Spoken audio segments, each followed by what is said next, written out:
important to start a little bit about who I am. So I'm currently a film student here at DC, and so something like a story is really valuable to me.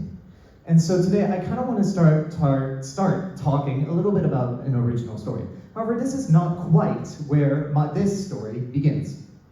This story actually began last year when I first wanted to make a TEDx speech. And I didn't quite meet the deadline because I felt like I didn't come up with something creative enough, which is quite ironic for a TED Talk that eventually started to be about creative writing. So, let's actually dive into this here. This is kind of a culmination or a combination of these two ideas I had in mind about originality and stories.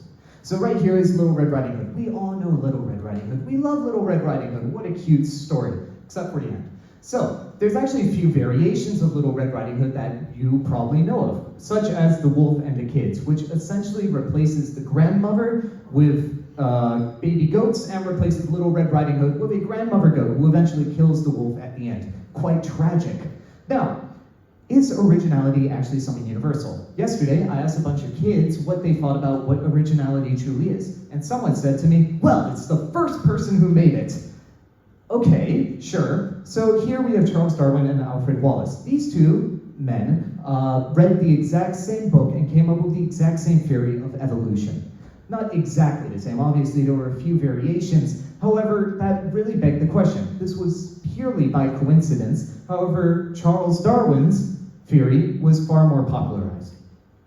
So let's go back to Little Red Riding Hood. What are the traces of origin of Little Red Riding Hood? Gosh, that is quite far. A wonderful study done by Matthew Twombly. Here's a lot of points. So we can see a lot from Europe.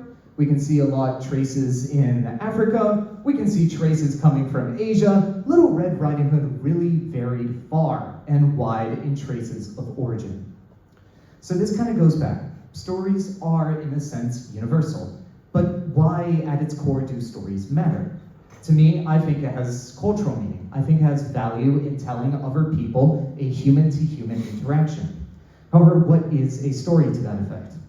Is it just something with a beginning, middle, and end? I would say no, because a cat has a beginning, middle, and end. However, a cat isn't quite a story, although cats make wonderful stories.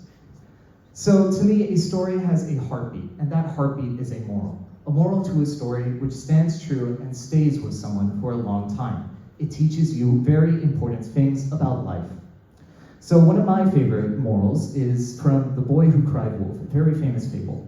This is all about lying and not to lie. And what I think is amazing about morals like these is that it's stuck with me for so long that I'm here presenting it to you. Stories, at its core, I think we can all agree, have great importance to each and every one of us.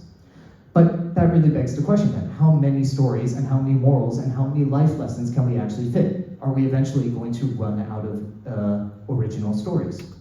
This is a question that had me wondering quite a bit. So I'm going to talk a little bit about that. Are stories at their core, or originality for that sense, actually endangered?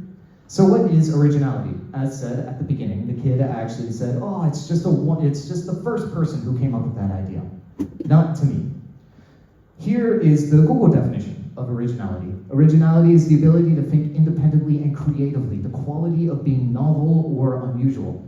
But then this got me thinking, because a few of the kids in the audience said, no, that's not originality. So is originality just opinion then?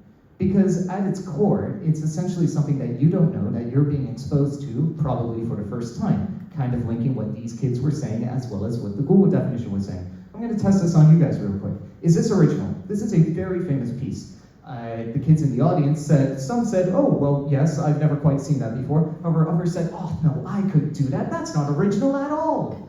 Well, okay, what about this? And they said, oh, no, that's not original. That's just a blank screen. Come on, man, make something better. So then I put a bunch of random shapes onto the screen. And what did they say? Well, most said that, yes, this is original. I mean, to an extent.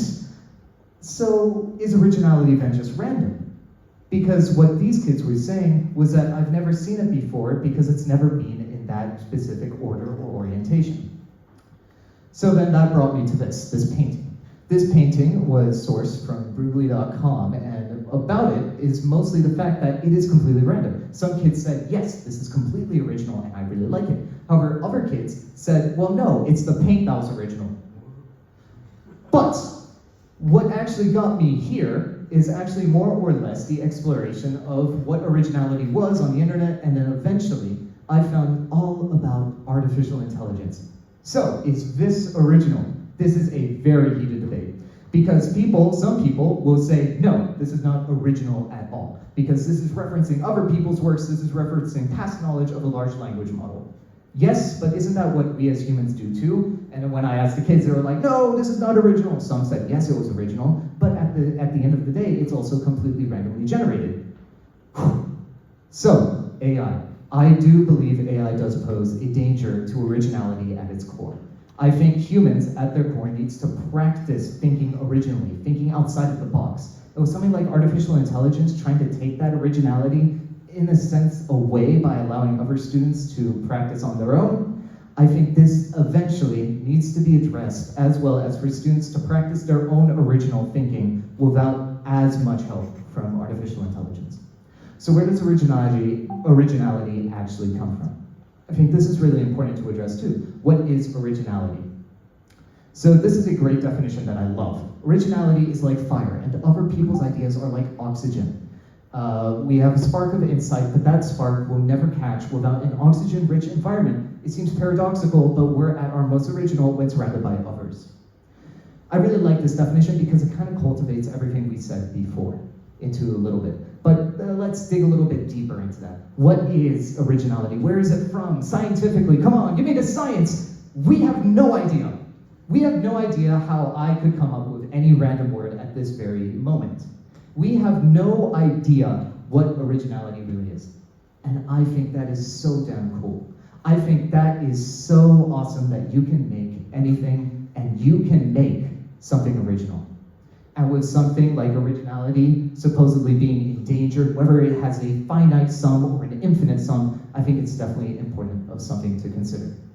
So why is originality important? It also fosters critical thinking skills. It does so much for you. And most importantly, as an inventor, it's really important that original ideas are what are put first. Original ideas are sometimes the best ideas, and that, at the moment, is now running out. Thank you.